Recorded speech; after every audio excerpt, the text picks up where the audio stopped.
welcome back. Welcome back, Dave. Thank you very much. We didn't actually discuss who was going to start today, did we? We did this before. Anyway, I think what we're going to start with is we have a recap of episode 1.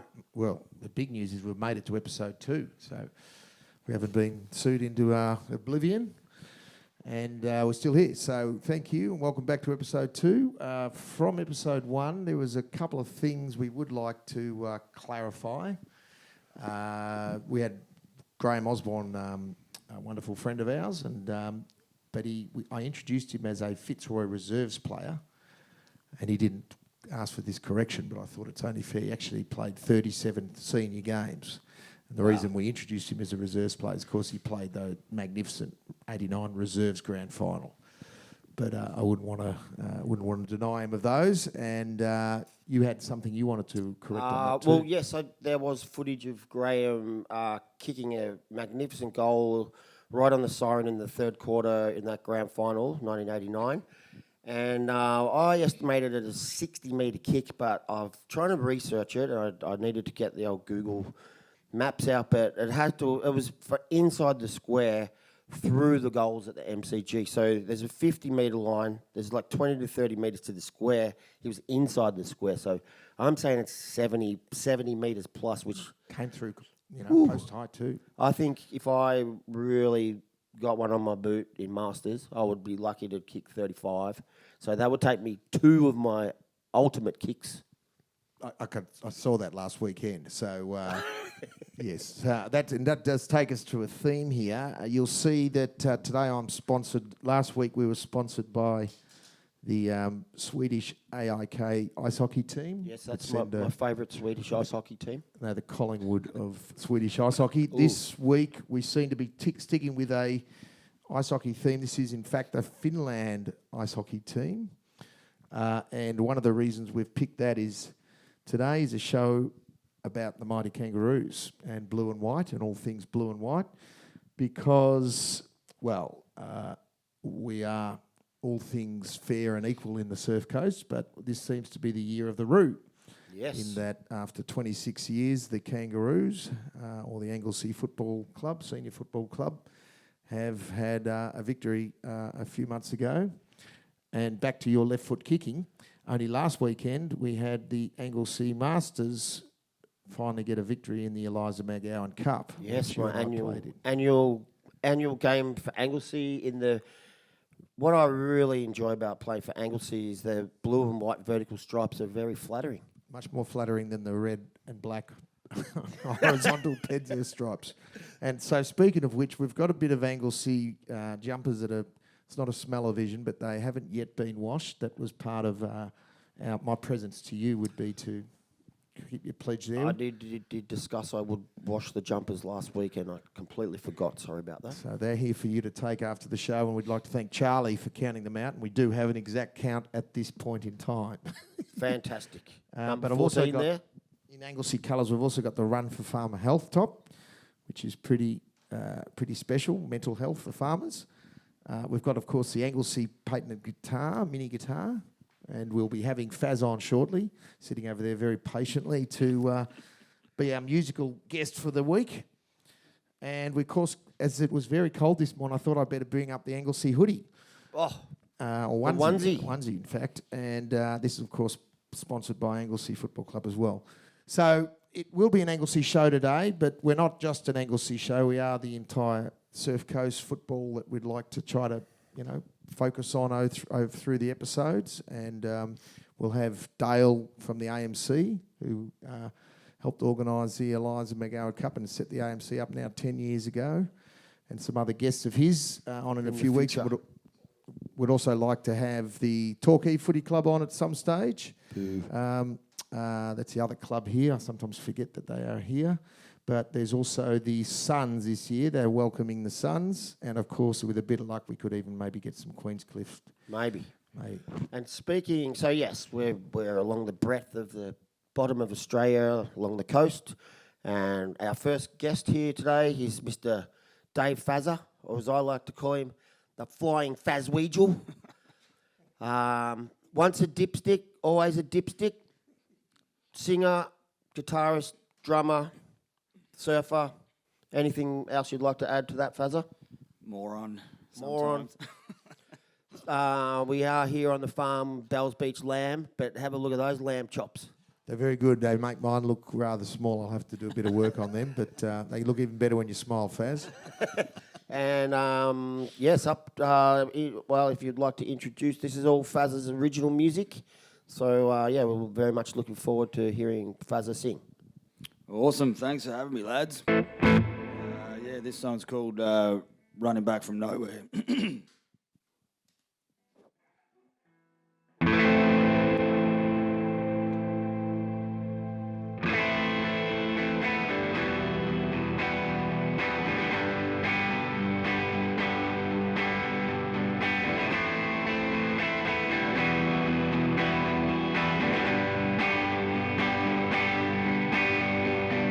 You saw where I'm going, then you know where I've been. I'm tired of living blindly and running from the end. Well, it's been a long road, it's old and lame. I'm running back from nowhere to see where we begin. If I wait for you, would you wait for me? If I wait for you, would you wait for me? If I wait for you.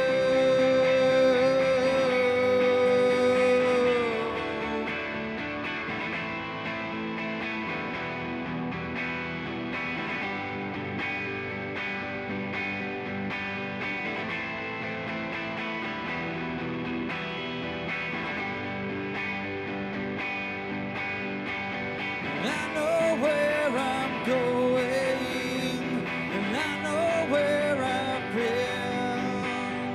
I've gone around in circles, not getting anywhere. Well, it's time to wake up and live again. I'm running back from nowhere to see where we begin. If I wait for you, would you wait for me? If I wait for you, would you wait for me? If I wait for you.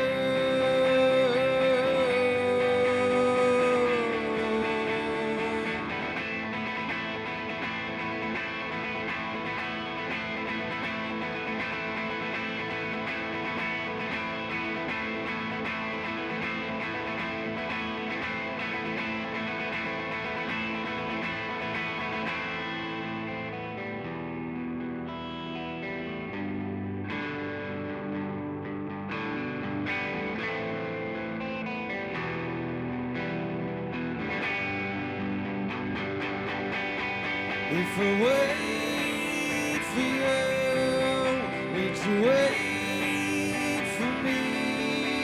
If I wait for you, would you wait for me? If I wait.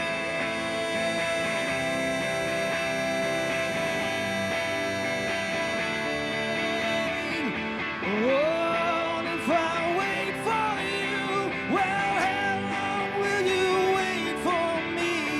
Oh, if I wait for you, well, how long will you wait for me?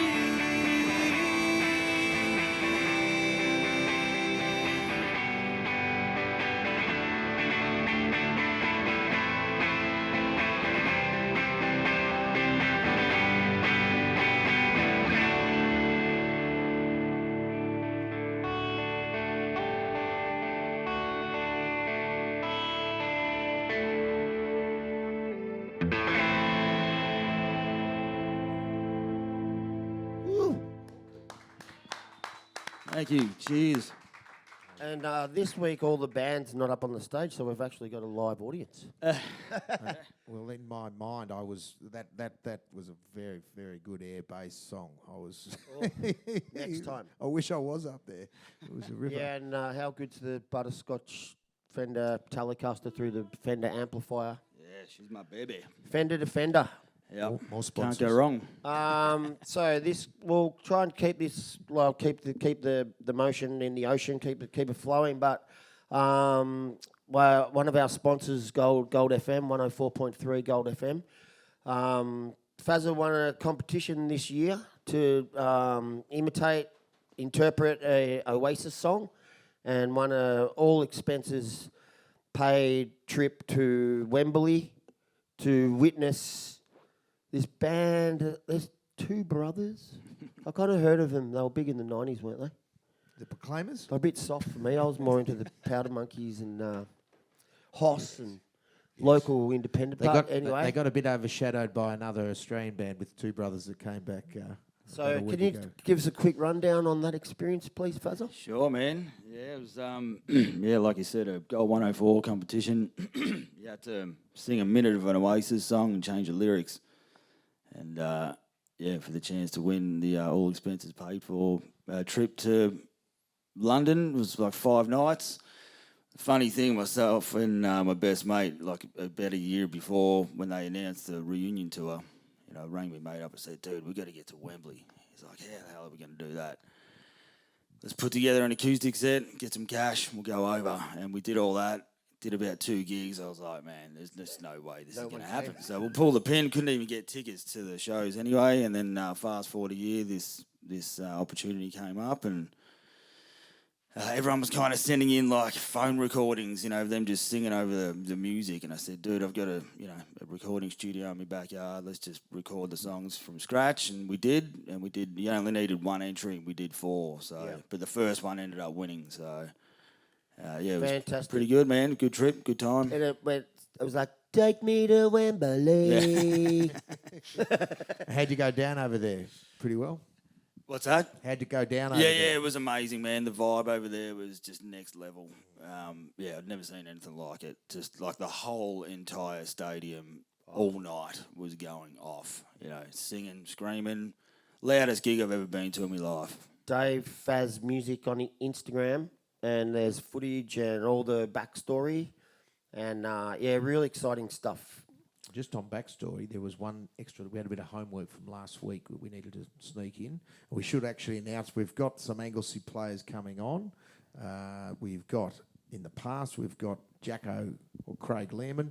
We've got the Anglesea president, who's also was a former coach, Paul Nigro. And we've got the present coach, Jordan Keras. But just before we get to that, you had some homework from last week as well. I did need to correct that infamous victory over Mark Phipps. Yes. Yes, I feel really bad talking about things in decades, but I said 43 years. It was more like 41 years that I'd competed against Mark and finally beat him. But Mark's daughter was involved, unfortunately, in a pretty near fatal motorbike car accident in France, maybe 5 years ago. I don't know when it was. Unfortunately, had to have her leg amputated below her knee at like 18, 19 years old, maybe. Anyway, she just won her second International Surfing Association Para Surfing World title. She's won 2 world titles.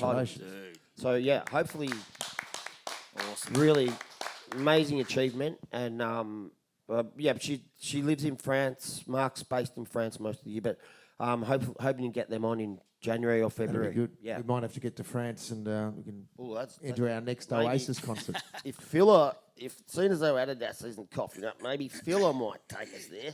I'll have an Maybe Angus- we'll go to France. I'll have an Angus Young concert. But just one other thing, we had another guest, Luke Vassallo, and so we actually did manage to look up and find the footage of when he had hair. He's not blessed with hair, so we gave him some for the show. And we were pretty going hard because one of the things that happened, he played under Sheedy and Kevin famously had a stoush with Kevin Sheedy back then about whether or not he should cut his hair, which he refused to do. and as a result, they've remained friends, and he's still a mentor of his now. So that's And a he testament never to Shep. played a senior game for Essendon. I didn't say that. I said didn't it. say it was because of his hair. He was very good when I played on him, and he's still very good now. But we do have a photo of him on the dance floor, again, harking back to his younger days. A bit of footage there, Scotty, of when the great man had some hair. And here we go in his Sharks top.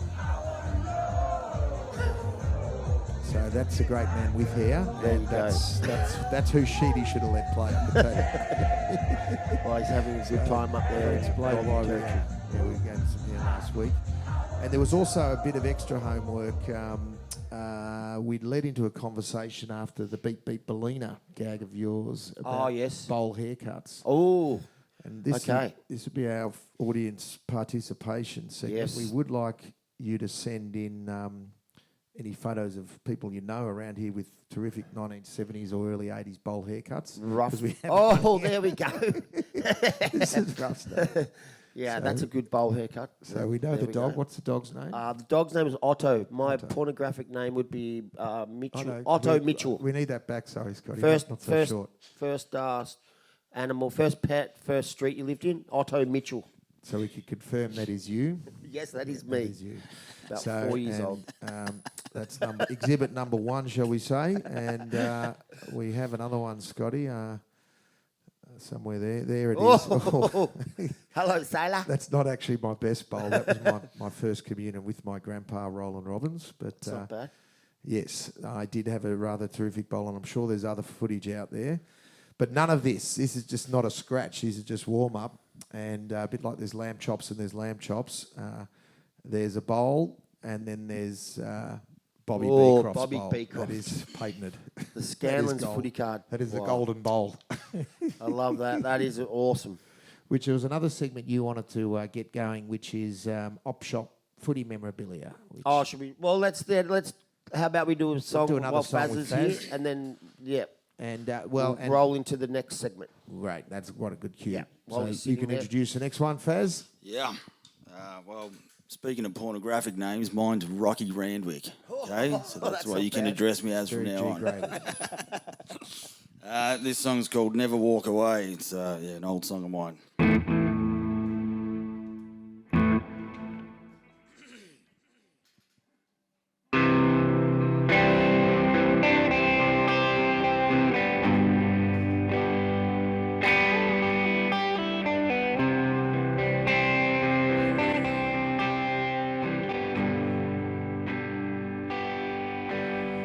It's time now to deal with what you've made. For so long now, you've pushed them all away. It gets harder and harder and harder the more you let it go. So come on now, let's throw that thought away.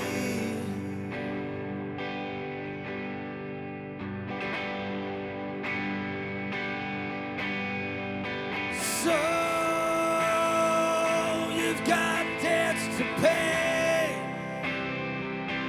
Hold it in your pride and never walk away. Now you know you're here to stay. A feeling deep inside to wash away the pain. Yeah.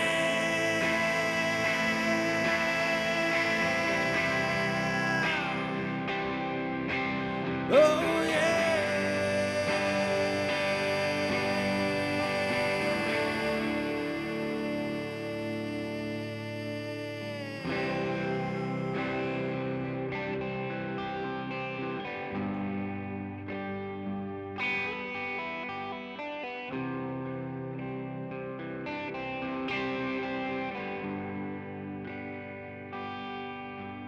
Well, this time now, you better listen to your heart. 'Cause you know that you can't go back to the start. You'll grow tired and tired and tired of being someone else. So come on now, let's put that mind to rest.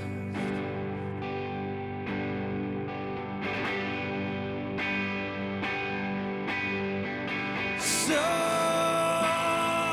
you've got debts to pay. Hold it in your pride and never walk away. Now you know you're here to stay. A feeling deep inside to wash away the pain. Yeah.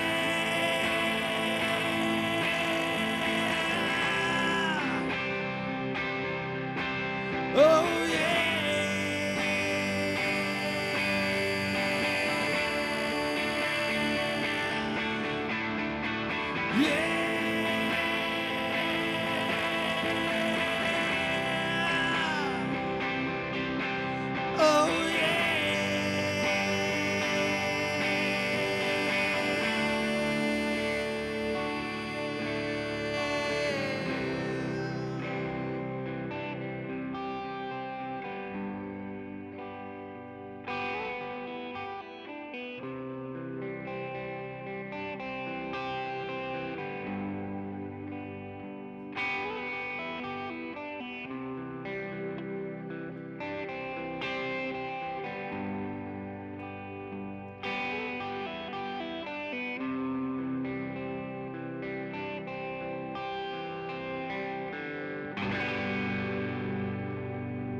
Fantastic.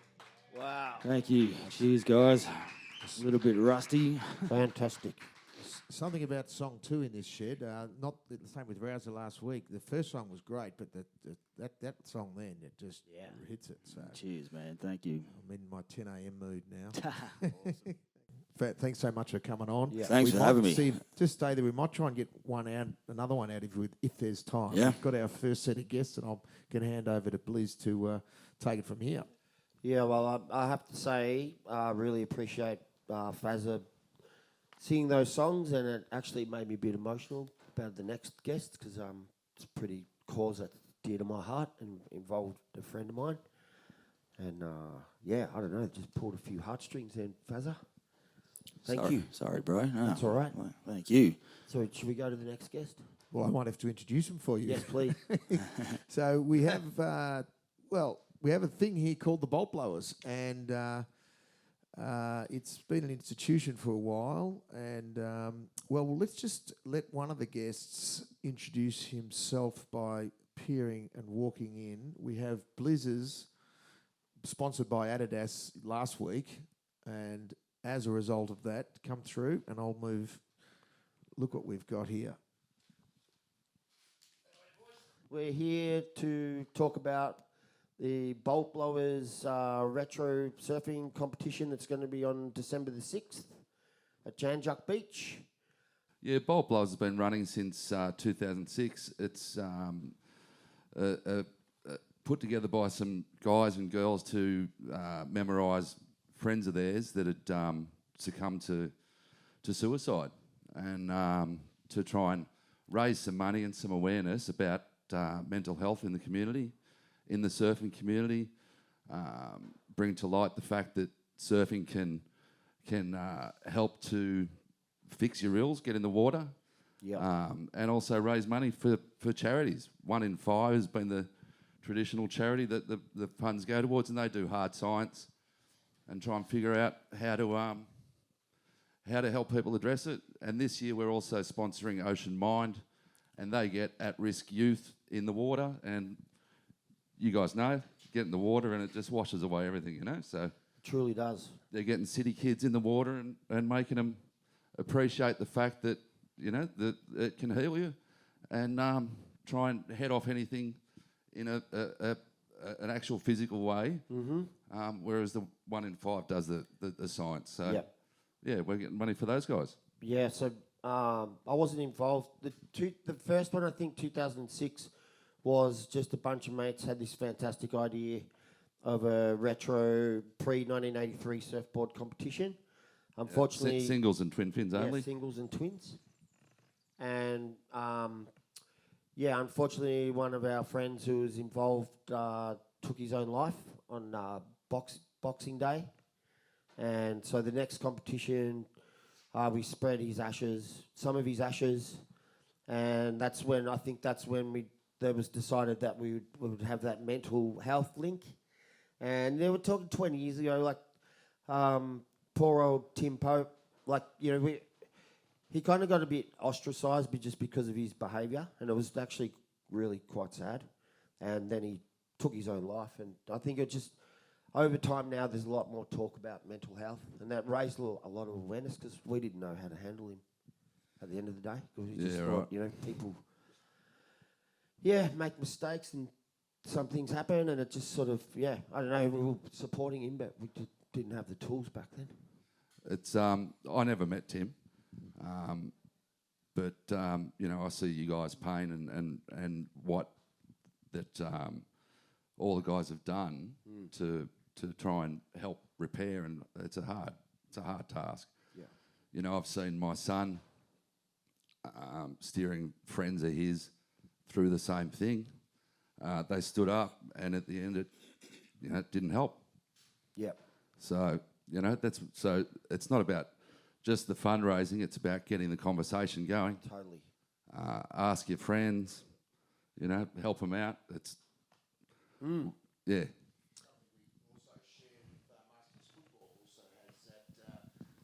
Role sometimes with a lot of middle-aged and slightly older men. And it's women as well, but it's also a lot of men, particularly in country and rural areas where, for some reason, they make that terrible decision. And so it's great what you do, and it's a great set of there are a great set of supports in this community. AMC I was talking about earlier, Dale. He only gave a speech last Saturday at the Eliza McGowan Cup about how he started 10 years ago after a friend of his had unfortunately taken his own life, and. It's a very serious topic as we're shuffling mics to deal with that. But, so that's been a fantastic institution down here, and out of that we formed the Sharks. And, in fact, one of our guys from AMC I know has been in the Bolt Blowers, a cousin of mine, Jeremy O'Brien. So, and I saw you that year when Bells wasn't operating, and I was a bit sad that we were going to have this huge run of Bells, but no Bells because of COVID, 2021 I think it was. And you guys took on the initiative and held your bolt blowers down there, and I was able to walk down without breaching any social isolation because we were out of lockdown. And as far as I'm concerned, I think you might have won an event that year, didn't you? I did. I won a trophy at Bells at Easter 2021. I reckon... because I've got the board back there, I've got the winners board, and I think that we can't have a gap. It really should be the bolt blowers go in for that particular year. You were there trophy. In Bells, and the internationals don't come. That's their problem.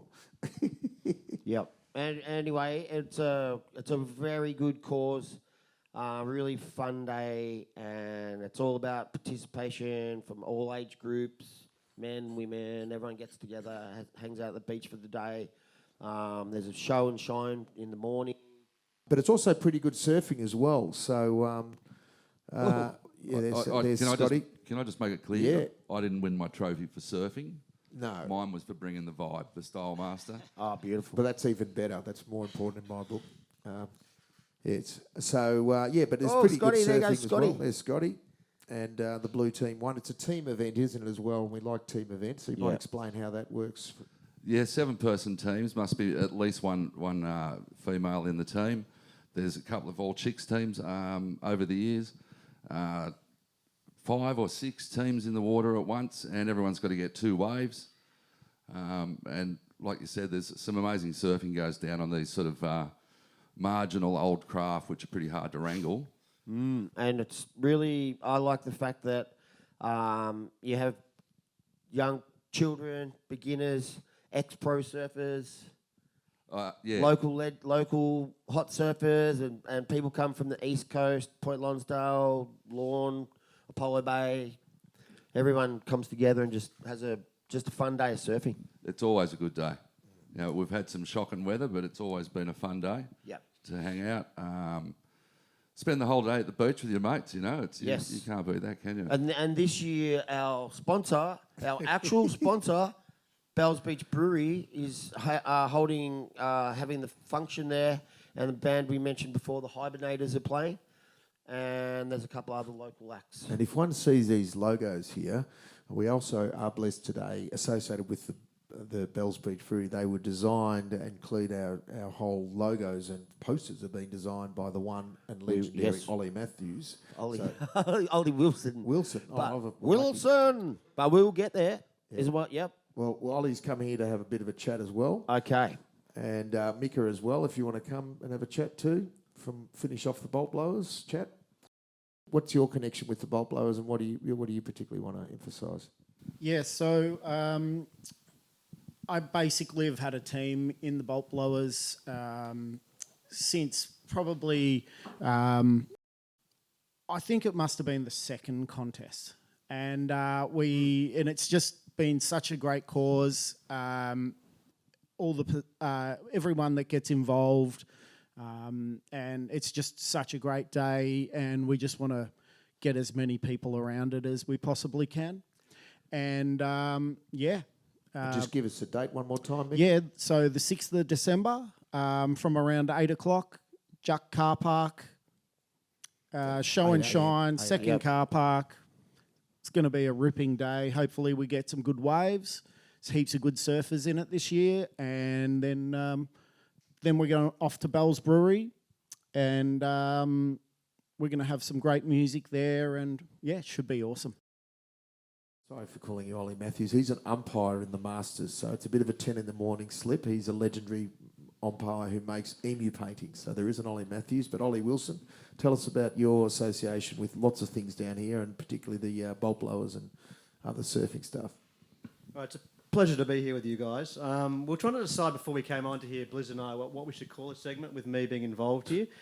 Just have a little bit of a conversation and have a bit more of a chat about what we're doing. Well, a great mate of ours, Nick Mozza Morris, was having a chat, and so we got very deep into an art conversation and just went straight into the rabbit hole, disappeared, until eventually Blizz shouted at us, "Would you art shut up?" Yes. And so part of my association is the guys came to him initially to get a logo going for the footy team, so I thought I'd come together with that. I will work for Quicksilver and a lot of surf brands down here for a long, long time, an art coordinator, artist, photographer, painter, illustrator, jack of all trades, master of none, as you could probably say. And people don't know this, but Ollie's actually in the Australian Oxford Dictionary. If you look up batting above your average, with his French, what other region is Neymar from? Basque Country. Basque Country, yes.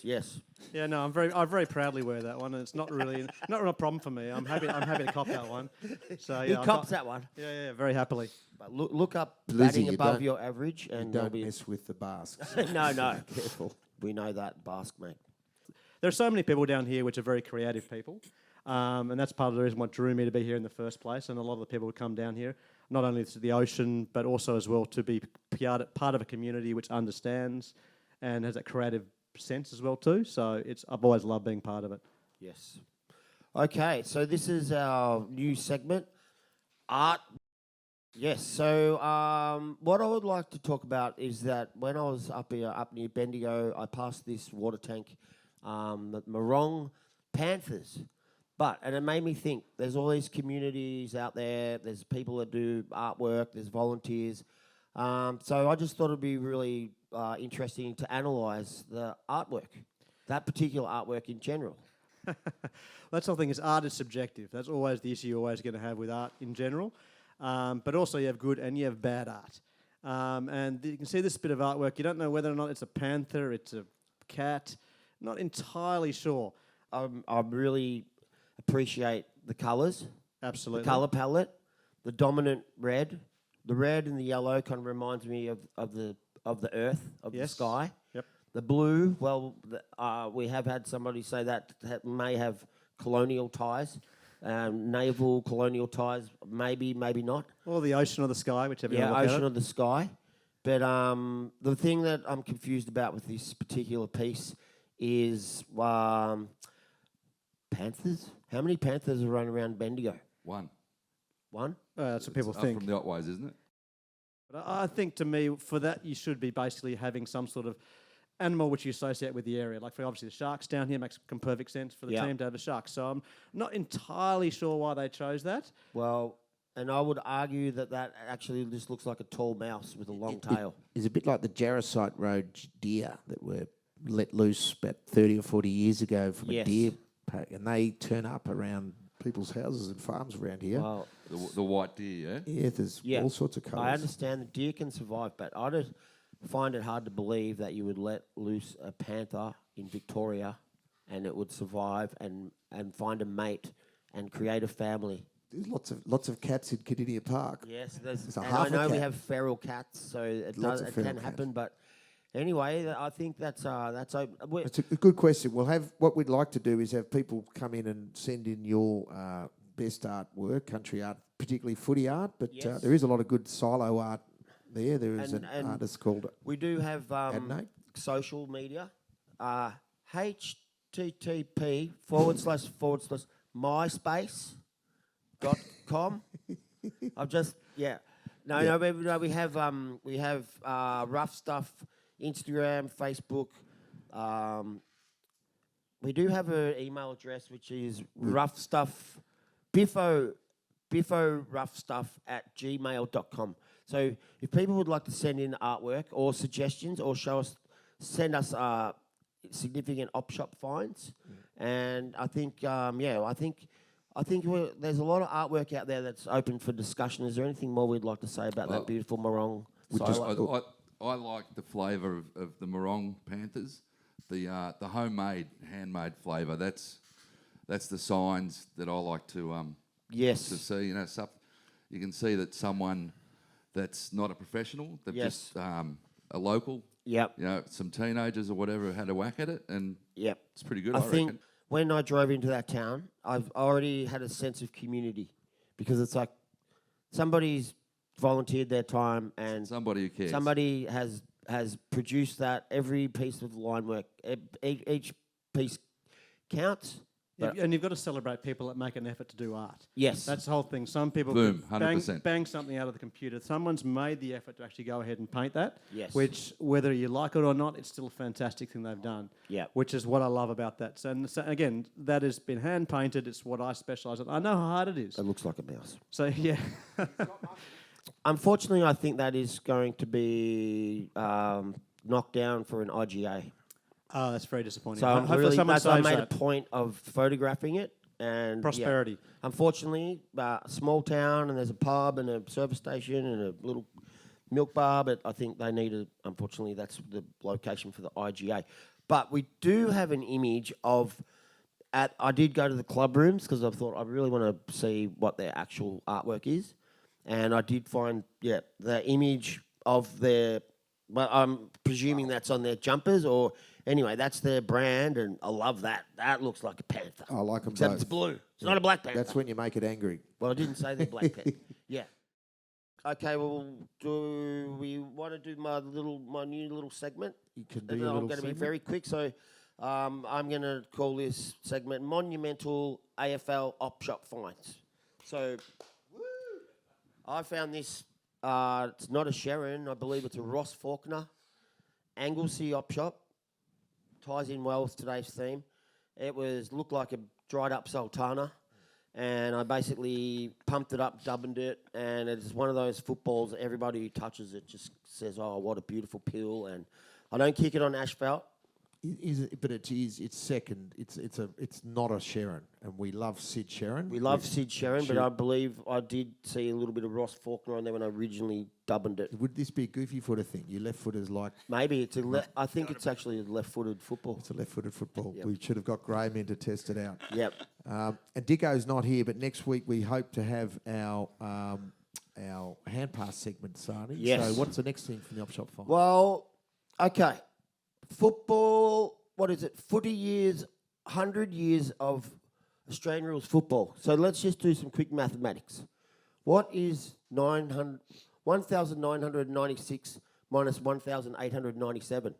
99. 99 years, I would say. Yes. So I got that. I don't know if it's 100 years of football, or do you include the 1897 and the 1996, and that adds up to 100? But in my book, that's 99 years. Maybe a COVID. Anyway, 100 years of football. That Excellent book, and I'm going to have to stand up and grab the other one that I have been keeping as a surprise, a big surprise. Very, very, very limited edition. So it says, Mark of the Century, one of only 5,000. So I'm very fortunate to have got this in the op shop the other day, $7. You beauty, Alex Jezelenko. Of course. Who is he riding on? Do you know? That who's would riding? be, I love it when Collingwood people fail and just Collingwood fails in general. So that is Graham Jenkins. Jacko Jenkins. Jerker Jenkins, 1970 grand final. Alex Jezelenko, you beauty. Of course, Chisholm did a poem and a song about him. Not Jezelenko. I won't bastardise it, but the best bit is at the finishing line where he goes, everyone remembers Alex Jezelenko, who took the mark of the year, but no one remembers Jerker Jenkins, and all he got out of that is so I made a point of an unknown name and a tendency to stoop. right. and I, as a child, we didn't run around. We did say Jezza, but it was more Pizzasto. And he took mark of the year 1980 and kicked goal of the year 1980. And he probably won a portable colour television and some Don Smallgoods for it. But before we're going to get to another song from you in a sec, Fazz, but you had an idea to randomly read a page. Yeah, do you want to do that? No, it's your idea. Oh, I need glasses. So, we are talking 1959. See the barrackers are shouting what the umpire said to a player. Demon Big Bomb Johnson obliges a young fan with an autograph. Race crash ruling. Vic thrashes WA. And let me put on my glasses here. There we go. June 6, undefeated Carlton North meet in Princess Park. Carlton winning 14-15, 99 to 10-11, 71. Yes. Lucky we'll have the odd useless segment. information. Might end up on the editing floor, but if it's still Rain, there. hail or shine, the barrackers will be there all through the season. Well, that's something about that old school football. That is a very important point, actually. They didn't have stadium roofs. The mud was on the ground. That's right. The quality of football changed through the season. You'd have the wet in the middle of winter, and then it would dry up in those really hard grounds. If you see that 1970 grand final, the ball will bounce 30 metres between plays, and that actually creates a bit of a randomness that we don't seem to have in our modern game. But anyway, we're now moving to the footy part of the show with a little bit of rain coming in. So that's going to add a bit of crowd applause, hopefully. Yes. Sound on the tin roof. And what we'd like to do, I did say, yes, we are beaming right across the Surf Coast, but today is unashamedly an Anglesea Football Netball Club Day, and this is indeed 2025, the year of the Roo. And so we would like to shortly introduce, firstly, I think I'll say in age order, Craig Jacko Leeman, who is actually a relation or an in-law of Mr. Blizz. Yes, that's correct. And then we'll have, sitting at the door there waiting patiently, is the president of the Anglesea Football Netball Club, Mr. Paul Nigro, and its premiership coach, playing coach, Mr. Jordan Keras. So we'd just like to invite them to come to the stage. We've just got a bit of welcome music for you, Brendon, if you could hit it again. You may remember this tune. It was recently sung in the rooms of the Grinter Reserve. And if we just be quiet as you make your seats, we'd like to welcome Mr. Jacko Leeman. Yes, gets his own applause. Thank you, Jacko.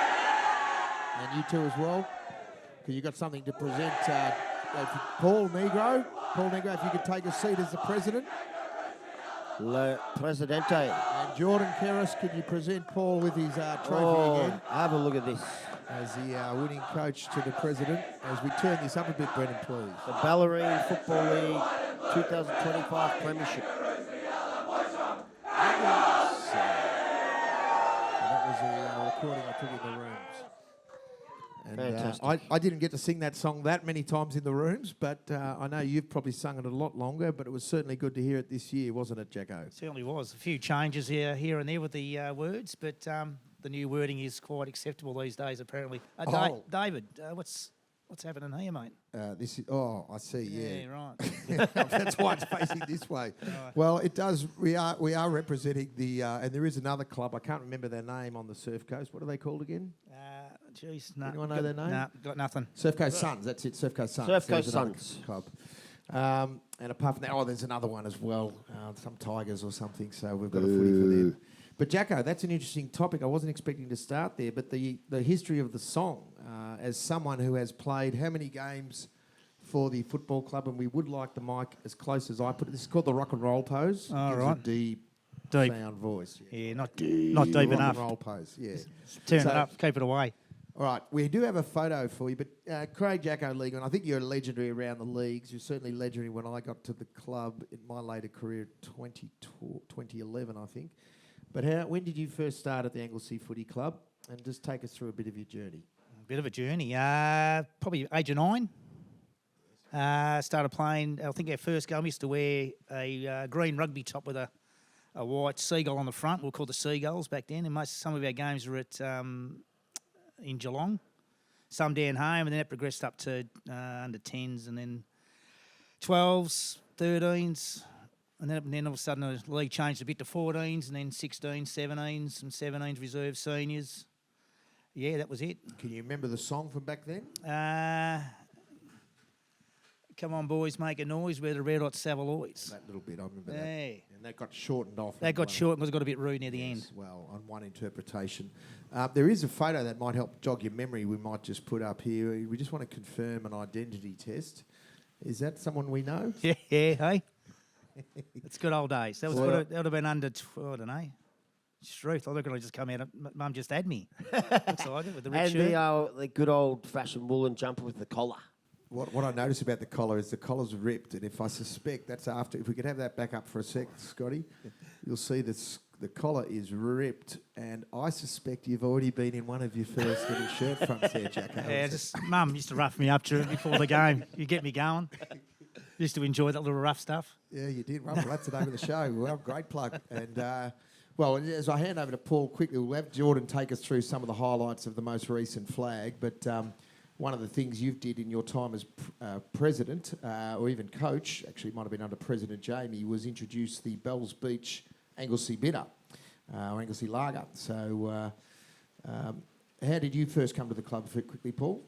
Yeah, well, I came to the club in 2018, having coached previously in the Geelong Football League and other leagues, and came to help out Paul Carson at the time as his understudy for a year, having just bought a business in town, and then Paul moved on to St Joey's, and fortunately I was given the honour to coach the club outright for the next 4 years, and then formed a partnership with Jordan, and we had a challenging year together with a lot of personnel shifts and changes, and helped Jordan transpire into where he is today. And I guess the next move was president. That way I couldn't sack myself. So I kept myself alive, and here we are a couple of years later, and played off in 2 premierships, come up short first year, and this season was something to behold. Yes, and you were very humble there. You didn't give yourself a shameless plug. And for those who know Anglesea and the Anglesea Footy Club, they'll know that you diligently serve the Anglesea News Agency and the community in many respects in that regard. How long have you had that, and how did you get into that venture? Yeah, well, it was our third business, self-employed business, and that opportunity came up after we sold our business in Torquay. I never really related to the Torquay Football Club, so I didn't hop on board down there. So Anglesea was always the Ballerine club of choice, and the business came 12 months before that, so the opportune timing and how it all evolved, the timing worked out very well. So we had the business just over 9 years, and have recently just sold and moved on, having a bit of downtime before we look at something different in the new year. Premiership hangover. Yeah, it's taken a while, and they're damn hard to win. And as Jordan knows, and the playing group, I still don't think we realise the enormity of what we've ticked off this season. And the get-togethers, premiership reunions down the track. That's when things will really sink in. But seems still a little bit surreal, to be honest.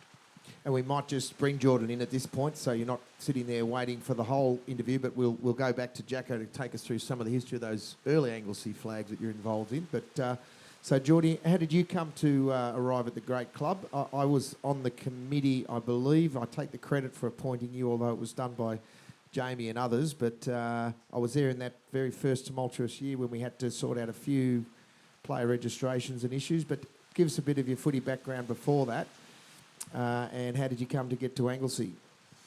Yeah, thanks. I've played a lot of footy prior to Anglesea throughout sort of different VFL clubs for about 10 years, and then my wife's been a part of Anglesea for a long period, her whole life, and their family. So I sort of made a decision once I'd finished playing in the VFL if I was going to continue just to play or I was going to go down the coaching pathway. So chose to coach and take on that challenge, and it's been one of the better things that I've been able to do.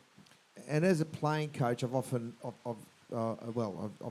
never been asked to coach it. I've never been a sort of a commanding player in the midfield like yourself. How have you found that? And I know you've had Paul here, but how have you found that role of having the magnet board? I think there's nothing more inspiring than seeing. I heard your 3/4 time speech. Seeing it was quite quiet actually. I had to get right in close to hear it. That's a bit of your style, but there is nothing like seeing a coach with a number on his back addressing the players at 3/4 time. But how have you managed that?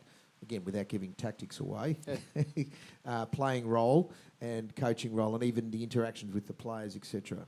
For sure, yeah. I think going back to my first year as coach with Paul, I think it was really important that I found the right, coach on the sidelines, and I probably learned a lot of lessons in the first 12 months, 24 months as a playing coach, and what works and what doesn't. But I think having Paul early on was a really great sounding board because we have very different coaching styles. We have similar beliefs, but just different styles. So it was nice to sort of learn a bit early on with that. And then probably to answer your question, it's just about having trust in the guys that I employ on the sidelines, really. And that's where it sort of came to now. I do all the work during the week, and I make sure our players and coaches are well prepared for Saturday. But then when I'm out there now, it's putting full faith in the coaches on the bench and me just trying to be the best player I can out there. And I think we've got a nice balance now. We've got some guys on the bench that are real quality. So and one of those people that's assisted you and you've had perhaps what some might find as a difficult situation of having your father-in-law and his brother in the coaching assistance role. How's it like having your father-in-law breathing down your neck and suggesting things?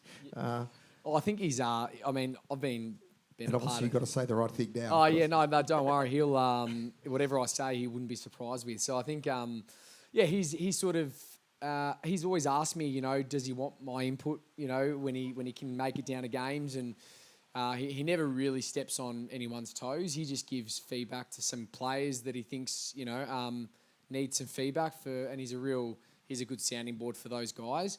I to be honest, I've very rarely spoken to him in a game. He'll only come and say something to me if he really feels like he thinks it's important. And other than that, I've got a great relationship with him, so it's all good. And for the viewers, in case we've been a bit too cryptic for those outside the Anglesea circles, are you able to explain who your father-in-law is and his relationship to that town? It's possibly known by a lot of people. Yeah, for sure. John Dangerfield. He's, I think he was a part of the last flag. Correct? Yeah. 83, yes. 83, yeah. So not the 99. Beautiful segue. So yeah, I mean, he always reminded me that he's won a flag at Anglesea first. So.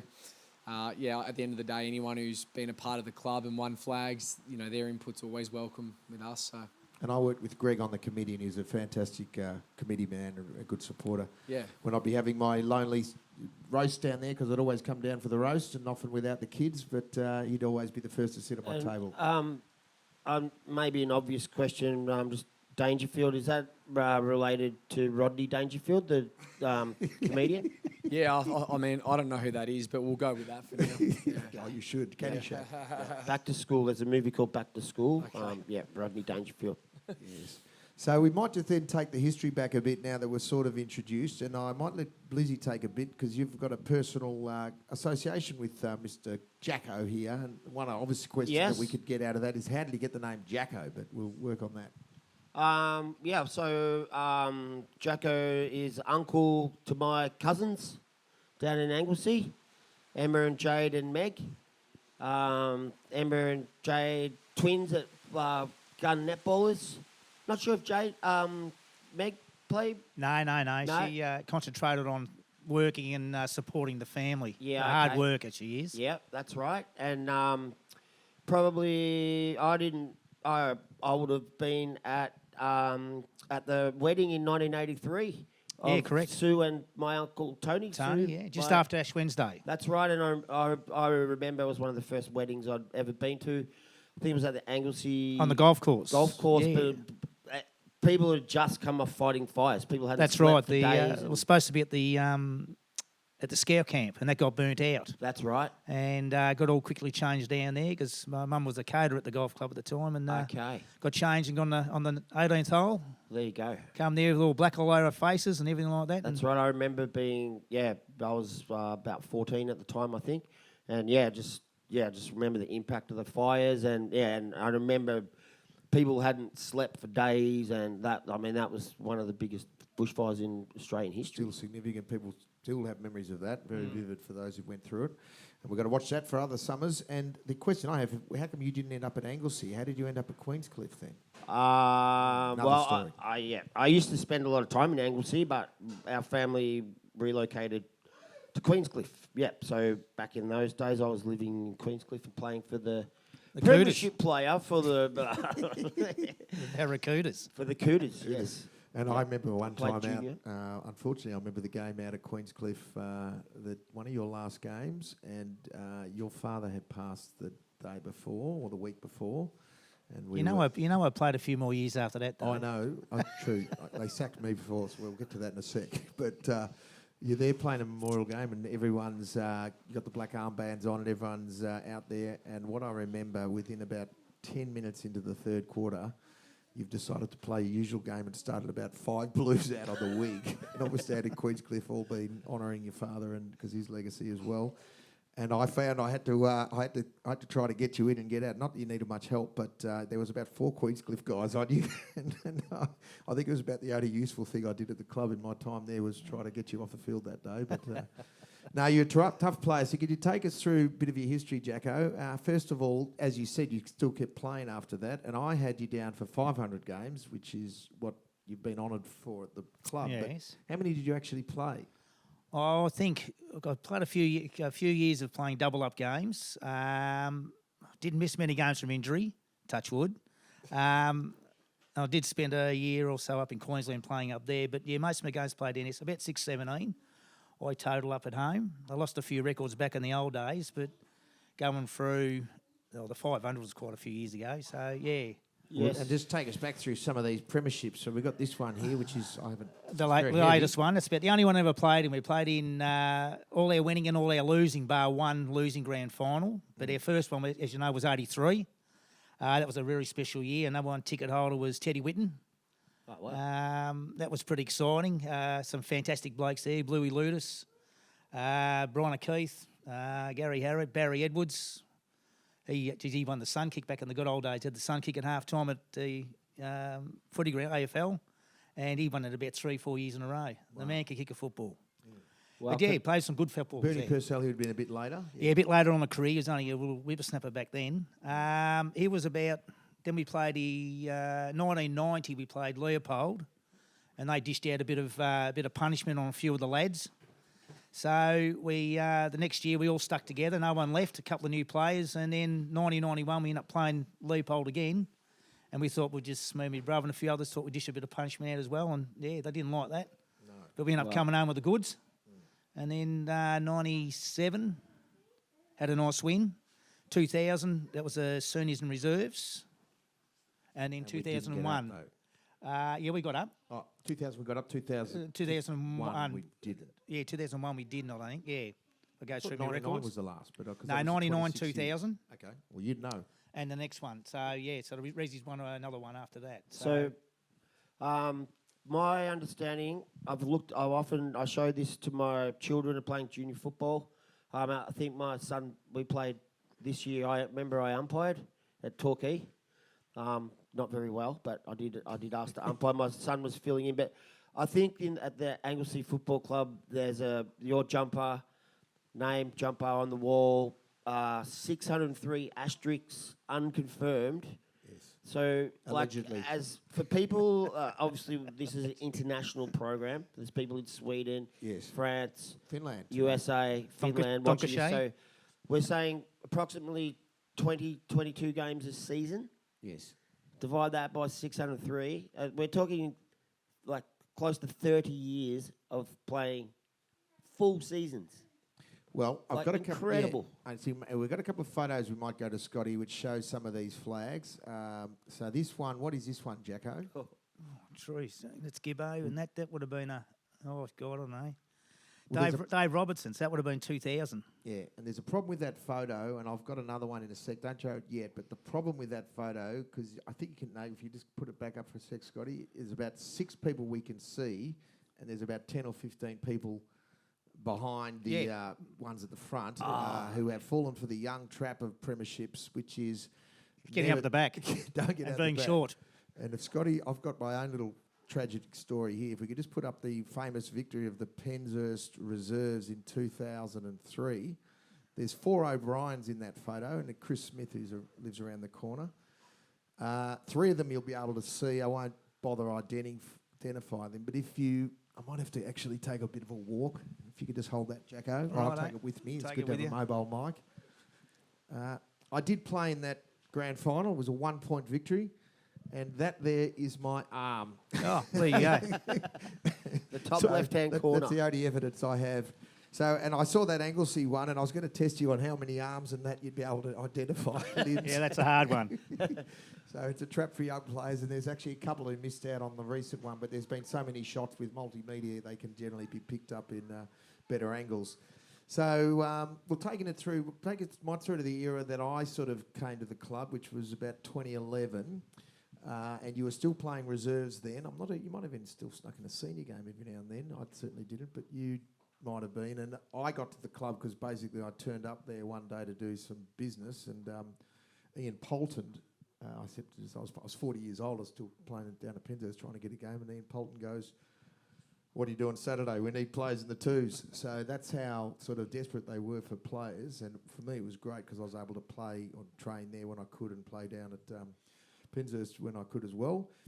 And it was a great club. They took me in. We do have a photo of, I think, about the 2012 year, and there's some special reasons, again, we'd like to point this up. So this was, I won't say rabble, but it's certainly not Just a rabble with that some of the young quality. fella sitting in the very Exactly. front. He'll come up in a little clip later on. He did one of the impressive tackles of the game near the end of the game. Certainly Young did. Leedsy. Some fantastic footballers there. So that's Some how real you get treasures. a premiership. You sometimes start with what was left. So we've got some great Anglesea legends there. You've got Luke Seeney, you've got Wes Bingham. Who's Where's my coach. Bingham, Turtle, You've got C in the middle. The guy who built my house, Michael Cambridge. Ryan Eddy. Goodsy, as they called him, as well. So lots of good players. Bardo there, Shrammy, who was a coach there for a while. And Dale Kerr, one of the probably almost one of the best players on the grand final day, I think. Correct. Would come close. So they were playing, I think must have been, this was the twos, not This the the ones. So they twos. would have coming through. So they wouldn't have been under 19s, this would have been Under coming eight, through. they were underage and helping out probably. Yeah. And you and I were there to try to stop them getting beaten up, weren't we? No. No, we never an enforcer, mate. No. Anyway, and then Paul came along, and well, I don't know how to put this delicately, but unfortunately, I might have been the reason why your spectacular career came to an end at age 55, because that sort of unit was going around, and what Paul had the little tap on the shoulder, and I think He tried. 58 I finished my last game, I think. You might keep Well, I tried. I think you became my reserves coach at, the year after. Yeah, and that's the only way to get a game and hook yourself in. And I actually trying to watch yourself and Dave run around trying to pick up your 2 or 3 possessions. I thought it was That's all time. you need. I thought it was time. That's all you need. Yeah. He said it's a bad look for the club. I said, well, we're only filling in because we're only filling in. I got the tap on the shoulder. I don't think he tapped you on the shoulder. He wasn't brave enough, but he tapped me on the shoulder. I'll be unashamed to say, because that started my master's career. So it was actually an opportunity. So I'm very grateful that you actually did. Yeah, that. looking back at it, that's what I was thinking too. It was an insightful recruitment move. But his basic line was, he said, yes, I know you're helping out, Dave, but it looks terrible to have such grey beards running around. I think I quoted the youth policy, didn't I, too? Well, there was. And there was an incident at Drysdale, which my kids know about. My last year, I got called Nomi because, it was one of the old tricks I had on the footy field was, it was a kick, the switcher play, and the kick comes to the open wing. I'm at half-back flank. It's sort of, I charge at the ball, and I've got 200 metres on Dustin Fletcher back there forward pocket, who's miles behind me. Although I can see him gaining on me through the rear vision mirror as I'm charging towards this bouncing ball on the wing.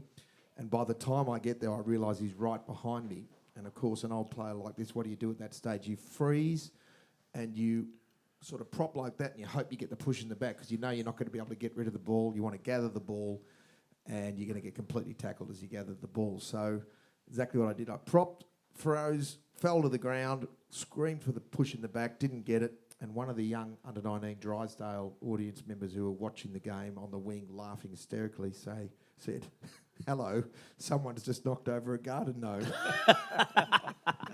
That happens. That's when I took your advice and I thought it's time. Finally. Yeah, but that leads us to happy days, Geordie. So we might... there's another very important part of your role in the footy club that you did, which was do these Sunday Jacko sessions over the summer. Can you tell us a bit about that? Yeah, just to get some of the girls, like Emma and the twins, they would sort of wanted to get a bit fitter, and some of the other girls wanted to get a bit fitter, and we used to have the start of the Roo runs.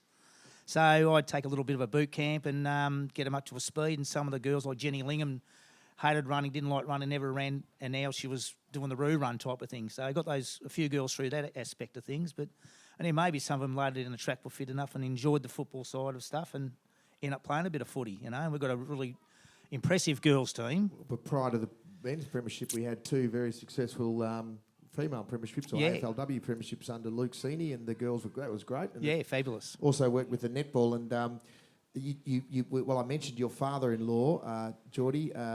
Perhaps it's with the kids running around, and I'm also assisted by my former farm manager and to put in a plug, excellent physiotherapist Joe Pashley with his wife, lovely partner who's an Olympian, Ali, and the little kids are here. So could you just tell us about how the netball side of Anglesea's been going through someone you know near and dear who you might also want to acknowledge? Yeah, I mean, so my wife, she's been, I think she's coached AB grade for maybe 3 or 4 years in her time. She doesn't do it. She's given that up over the last 12 months to be it's a little bit easier for us on a Saturday. So she's taken the back seat on the coaching side of things, which has been nice for us. But she's been a part of it for a long period of time. The netball, she was a part of their last A-grade premiership flag, which I reckon might have been 2013, maybe. Yep. I'm not 100% sure on that. Jacko's got it. About right, yeah. Yeah. It's netball. It's such a great culture. Our netballers, they are amazing people. We're just hoping for a little bit more success than what we've had previously for the last couple of years. And I know when the AFLW started, there was a bit of concern maybe that it might pinch players from the netball and would have a shortage, but it actually ended up, a lot of the netballers ended up playing both, didn't they? You might tell us about that, how that's worked, Paul? Yeah, certainly our women's football came in vogue, 5 years ago now. And yeah, initially there was a little bit of overlap, but these days there's hardly any at all. In fact, I don't think there'd be one to my knowledge from last year. So the netballers, as Jordan alluded to, we're working very, very hard there and striving for success. And our B-grade netballers had their best year in a long while, actually make it to the grand final this year as well. Coming up short, but they had a terrific ride and gave the community a good ride through their journey as well. And that just leads me to one more thing to talk about that you did, which I was very grateful for. And Jamie McKenzie, who was a president before you, also supported me on, which was the instigation of the Eliza McGowan Cup, which is a Masters Cup between Torquay and Anglesea, and named in honour of Eliza McGowan for the McGowan family, who have both daughters have played at both Torquay and Anglesea, and we played that only last week. That's why there's these somewhat smelly jumpers here that need to be washed by Mr. Blizzard, that will be returned to Alan, who does a great job as a property steward. We have a photo there of the two sides there. So, yeah, it's important to keep playing footy all through your life. It doesn't end when you get the tap on the shoulder for senior football. It certainly is a bit of a change, but we'd like to encourage our 35-year-olds and players who might have ticked off a premiership at some stage to think about the real footy career, which begins with Masters and can go for 700, 800. I must have played 1,000 games now, Jacko. It's no contact though, isn't it? Sure. No, that one's no contact. Yeah. And there's the McGowan Cup there. That's my friend Billy Rogers, who actually played about 5 games for Anglesea, but he's a good Anglesea family. He's been there for many generations, and shout out to Bill. Surely you've got a cut-off point age at the other end, Dave, over 35 and maybe max out at 50, 55? Well, be careful, I'm still hitting my peak at 55 at the moment. That's the first year we actually played on Torquay Oval in the Torquay rooms as the home rooms in Anglesea jumpers, and that was the first. That was contact, Jacko. That was the one you should be playing. Oh, yeah. That was a Saturday night. Next time, Yeah, I next will. time. We'll get you back. But you know, the Masters does go on for a while, and that's part of our whole journey. It's a bit like Auskick. Gee, this cowboy hat is a bit of a special number. But what we might do now, without any further ado, there's the McGowan family, Fiona and Jace there, and that's Betsy, who's another Anglesea player who actually won as the first coach this year. So that's that, and a rather wet-looking me.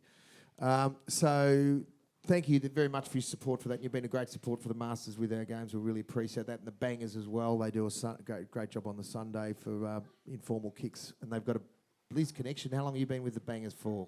My wife was pregnant with my youngest son, Quinn, who's playing under 16s this year. So he's turned 14. So I think, we adopted it from a crowd in Melbourne. It's just circle work I think we started that nearly 15 years ago. Originally at Juc and now at Anglesea. It was Juc Bangers. And then it's morphed into Anglesea. Anglesea, Yes. 9:30 on a Sunday morning, pretty much every Sunday morning. Yep. And I'm still Church, negotiating mate. with you. Church. I know. We'll get you out in the Masters one day. You're still a bit young. Now, if we could, Scotty, we've got some aspects of the game.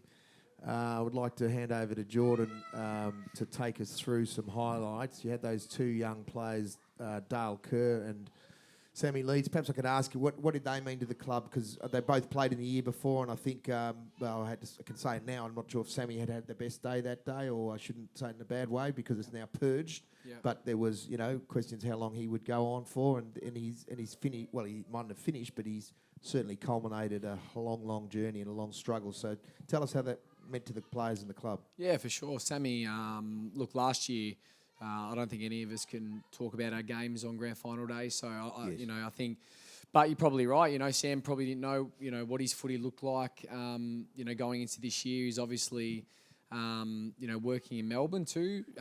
So look, he's just the fabric of our club, really. He's played, did he get his 200th this year? I think it was his 200th senior game this year, yeah. And to be honest, in our final series, he'd probably be up there in our top 5 players, I would think. I think I watched from every an average. incident. I don't recall him making a mistake on grand final day. That's pretty special. For sure, grand final day he stepped up, but he stepped up in the Plenty of other 2-3 games games too. just before it too. Yeah. So it was it was a great story. Dale, he's been an amazing player for the club. He was a really big challenge for us to get him back.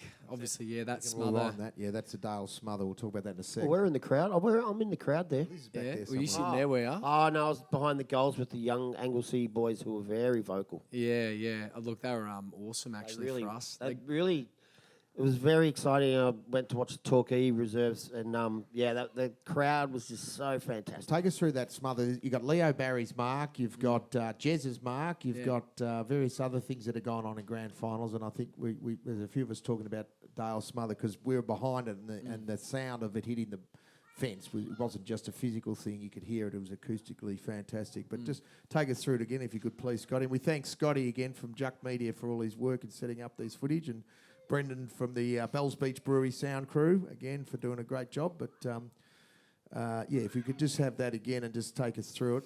Yeah, I think just my eyesight's poor. I don't even know what the score is there. But I think from memory, it was an important part of the game because we needed to keep it in our forward 50. And it allows obviously our defenders to set up and get a bit of a breather. So I think off the back of this, we kick a point after this, which sort of started to get closer to beyond a goal in front. So, it was an important smother, but Dale wasn't the easiest recruit to get back to the club. Yes, Tom McDonald. So, in fact, he probably was one of the hardest to get back. And now that he's back, he showed his true colours of Dale Kerr, and that's, team first. So it was nice to get him back. And he's also won three or four cricket flags as well in the Premier League, which is pretty impressive. Yeah, he can play. He definitely the Anglesea can play. Cricket Club. And you wanted to say something on Dale there, were you? How did you remember him as a young bloke coming through? Good young kid. Next door neighbour. Him, all the kids were little shits, but you can say that if we can now. Well, we'll bleep it. Bleep it. But no, they were all good kids. They're all sports people. Like Lucy was a good sports person. She played women's footy as well. Dale, Sam, good footballer, but more concentrated on work. But Dale is cricket, just an all-rounder. A bit like his dad was a good all-rounder too, good footballer, good cricketer. And this goes to many of the Anglesea kids, but I certainly, when I was in, people, what am I doing there? They were always very respectful to me, not arrogant. Old-fashioned values, that's what was all about. Old-fashioned values, not arrogance, hard work, and just get the job done. That's where our club started with at the start. I remember way back in the old days, there's always, your P's and Q's and do the right thing and you get looked after. And it's the same it is now. It's the same culture. Where you look at other clubs, and a lot of mates I've made over the years, all different clubs, the culture in Anglesea, they say, is the best they've ever seen. I've certainly which is great, and still going on with the new blokes now. And I'm not sure if you're aware, but it's a very wintry, almost summer day here in Victoria on the Bass Strait. But Dale Kerr discovered the southern Antarctic Kerr bird, which I saw one this morning when I was going for a swim. It was very cold. I thought I'd have a swim for freshen up, and there was the southern Antarctic Kerr bird was standing there on the shore going, Christ, it's cold.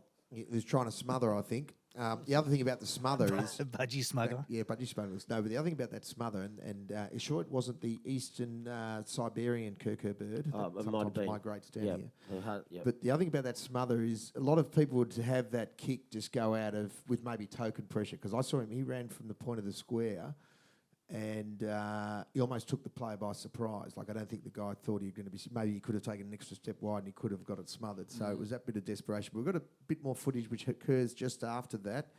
And, Geordie, if you could take us through this as well. Yeah, obviously we've got Will Batson here, who was... He's probably one of our more exciting players. He was playing a bit of midfield time, and then that wasn't working for us. We needed somebody more dangerous up forward in the last sort of 7 or 8 games. So we've moved him forward, and he's found himself on one of Amo's under 18 kids, who obviously didn't do his homework and didn't know that Will was a left footer, even though Will was one of the better players in the comp. So we were happy with that matchup, and Will saluted for us. We've got a left-footed football here today. Yeah, that came up earlier in the segment. And Blizz is a left footer, is a goofy footer and a left footer, and there is something about that left-footed ball that us right-handers we fall. You can't help falling for it, even though you know they're going to do it or they've done it before.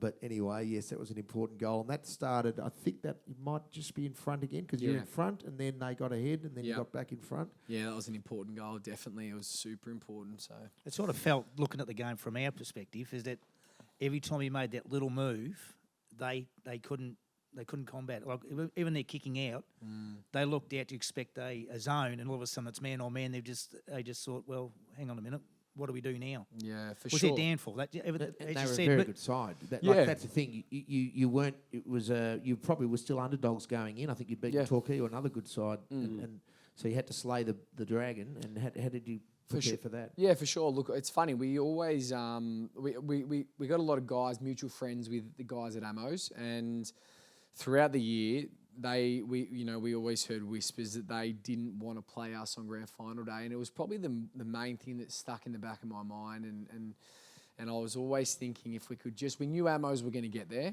They had a really good team and a good season, but we matched up well against them. It was a very different when you looked at the stats, and now these days you get access to the same stats as the AFL, so you can see what your team is good at and what your team needs to sort of work on. And we were the number one contested side in the comp, and the number one pressure side in the comp, and they were almost down the bottom in that stat, but they used the ball really well. So we thought that when it came to a big grand final where the pressure was on, when we're the number one in the comp, we thought it would stand up.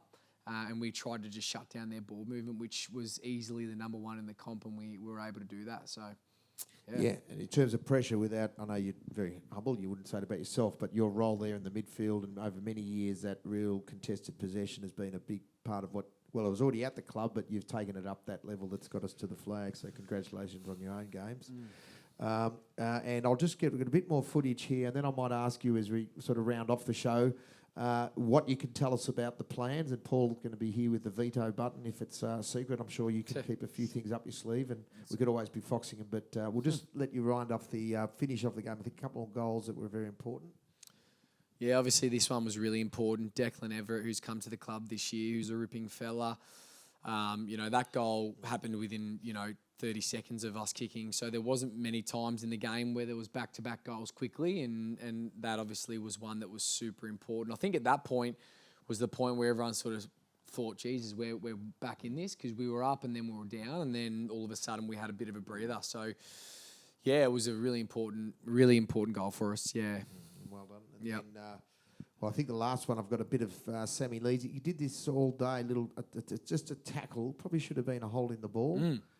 No, we might have Maxi Vigano. Oh yeah, Maxi. Yeah. Obviously, now this is the clear highlight for the day. This goal, and for the record, we used to get into Max Vigano about just unable to kick goals, and that was his first goal for the year. Oh wow! So I was right there. Yeah, to be able to get that was pretty special, and we had a couple of different mottos. One was the bison, and if there's a lot of photos going around where people would put the horns up on their face, and our motto from that was, does anyone here sort of know what a bison does in a storm?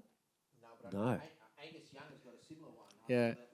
Yeah. So the bison in a storm, we used to talk about a bison or a cow, and I brought up to the boys sort of what the differences were between these animals. And a cow in a storm will run with a storm, and a bison will turn at it and run straight through it. Ooh. And we used to say that when the storm comes, make sure you turn and run straight at it instead of running with it, because you're going to be in the storm for a lot longer.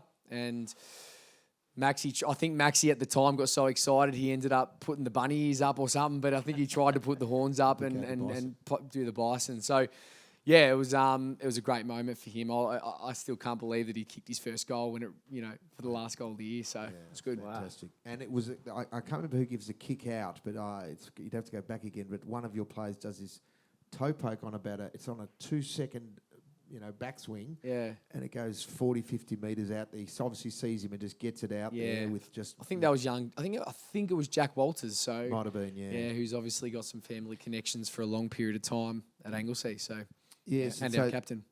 Yeah, sorry. And then we've got the very last footage that we've queued up. I urge people to watch. It's a spectacular game, obviously, if you're an Anglesea supporter, but even as a football fan, the way the game ebbs and flows. But take us through this one. Yeah, so Sam's playing on a young under-18 Falcon there, a young kid. So, Sam's not young anymore. Probably could have been holding the ball. He gets a hand pass out. He does a 360 tackle, so hand pass. So not holding the ball, but nevertheless a great tackle. Yeah, it was, yeah. And then, after this stoppage, the ball goes out into the wing, and Jack Walters and and Dale Kura next to each other. There's a really great photo of them. That And was a nice clearing kick there. It was about 40 metres on the left, or was it? Or? it was, yeah. I think it Ah, went right. 55. That was Right. my 30th or 35th touch. Last I kick of the lost count, game. so yeah, it was nice. Probably my first touch for the game actually, but Touch number 30 something, I think it was. something yeah. like. I'll look yeah, after you, mate. We'll go with that. We won't give Paul the mic when it comes to talking about me because he's not allowed to talk when it comes to that. So I might, in fact, just do that, Paul, because I'm going to ask you, and then I could hand over the mic. The plans for next year and how do we take this? Obviously, we bottle that and enjoy it, but where are we taking things for next year? The committee's right behind you. Is that what they say? And then you get sacked.